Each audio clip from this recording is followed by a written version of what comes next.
Jungle. Wa anil Fudail bin Iyad rahimahullahu ta'ala qal, dari Imam Fudail bin Iyad. Imam Fudail bin Iyad menceritakan tentang keadaannya Imam Abu Hanifah. Siapa Imam Abu Hanifah? Imam Hanafi. Imam Abu Hanifah ini masyhurun bil wara'. Beliau ini terkenal dengan waroknya. Tahu warok ya? Hati-hati. Jangankan sama yang haram, kalau yang haram sudah jelas ditinggalkan. Yang syubhat sudah jelas ditinggalkan. Bahkan perkara yang halal pun beliau ini hati-hati. Ini terkenal dengan waroknya Imam Abu Hanifah. Ma'rufan bil ifdal, beliau terkenal dengan keutamaannya. Saburun ala ta'limil ilmi bil laili wan nahar, selalu sabar di dalam mengajarkan ilmu baik malam maupun siang hari. Sabar ngadepi wong sing tingkahe macem-macem. Sejen karo Habibmu dengan sing tingkahe macem-macem kayong delengnane sungkan. Tapi ini sabar luar biasa. Saburun ala ta'milil ilmi bil laili wan nahar. Katsiras sumti, beliau ini orang yang banyak diamnya, qalilal kalam, dan juga sedikit bicaranya.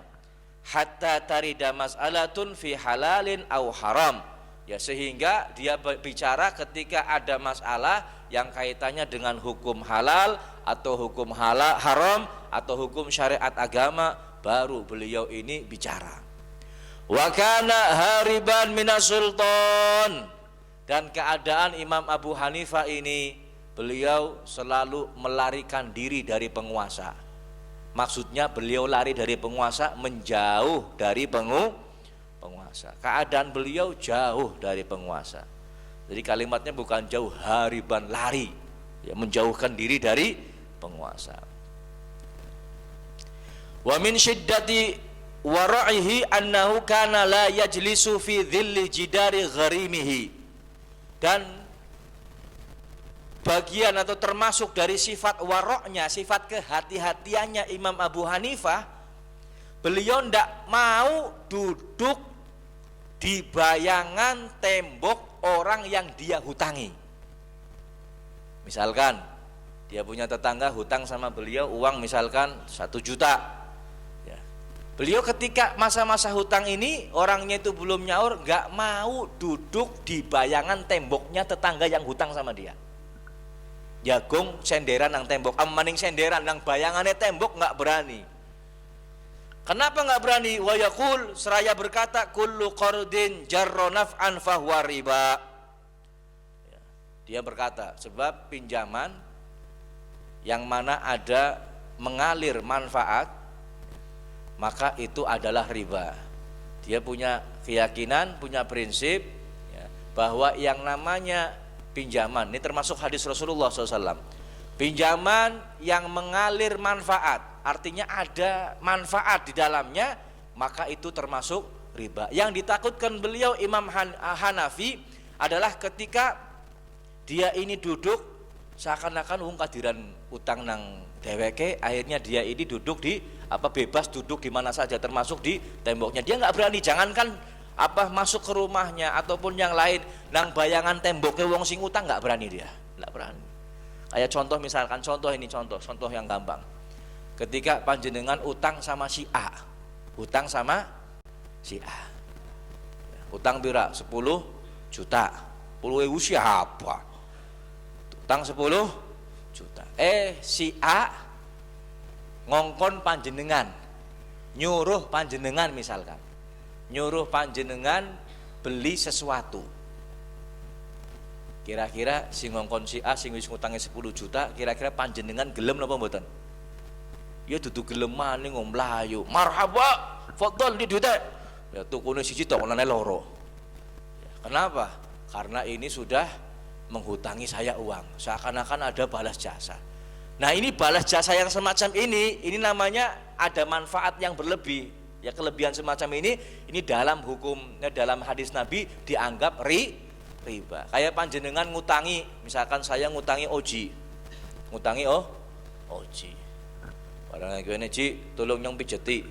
Oji ora enak karena abibmu wis ngutangi akhirnya pijeti. Ya wis lah nyong priben maning wis diutangi. Nah, saya memanfaatkan kelemahannya Oji karena utang sama saya, ini termasuk riba.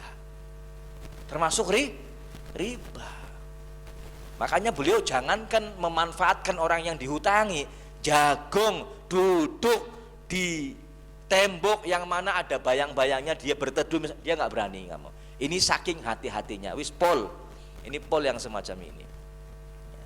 Kadang-kadang ada orang yang ngutangi, terus kadiran ngutangi akhirnya merendahkan orang yang dihutangi. Ini ada yang ngongkon kiye lah, ya seperti ini. Ini bahaya yang semacam ini.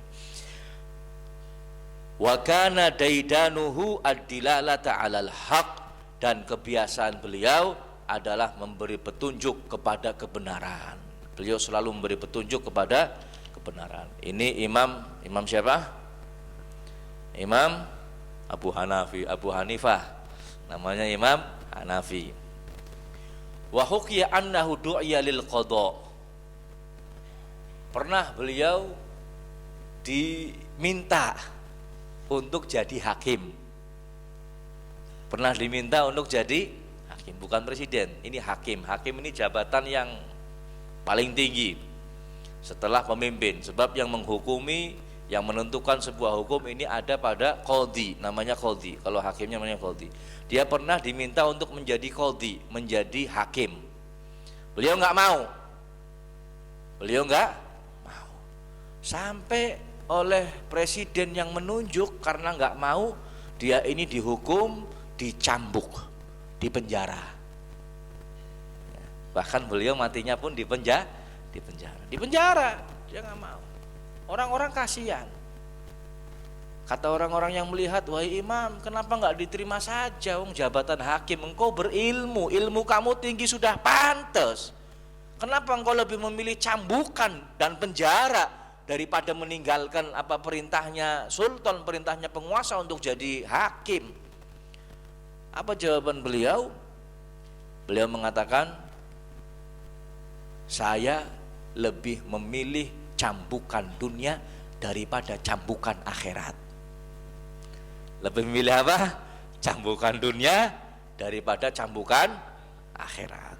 Yang dikhawatirkan ketika beliau dipilih sama pemimpin, kemudian ada tekanan-tekanan dari pemimpin, beliau tidak memutuskan sesuai dengan apa yang hak, apa yang benar, takut dia nanti besok dicambuk di neraka. Mending nang dunia yang dicambuk tidak ada masalah, daripada besok di akhirat saya dicambuk oleh Allah Subhanahu wa taala.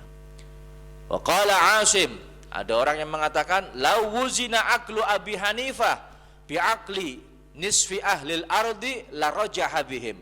Kalau seandainya ditimbang akalnya Abu Hanifah dengan separuh penduduk bumi, niki kecerdasannya ditimbang dengan separuh penduduk bumi, maka kecerdasannya Abu Hanifah lebih cerdas daripada separuh penduduk bumi. Dikumpulkan setengah penduduk bumi, dikumpulkan kecerdasannya, dibandingkan dengan Abu Hanifah, masih berat akalnya atau kecerdasannya Abu Hanifah. An Zafir ibn Sulaiman qal, kana Abu Hanifah yuhyil laila bi raq'atin yaqra'u fiha al-Qur'an. Abu Hanifah itu pernah melakukan 1 rakaat di malam hari, 1 rakaat. Ya, sholat 1 rakaat pertamanya ini menghatamkan 30 juz Al-Quran.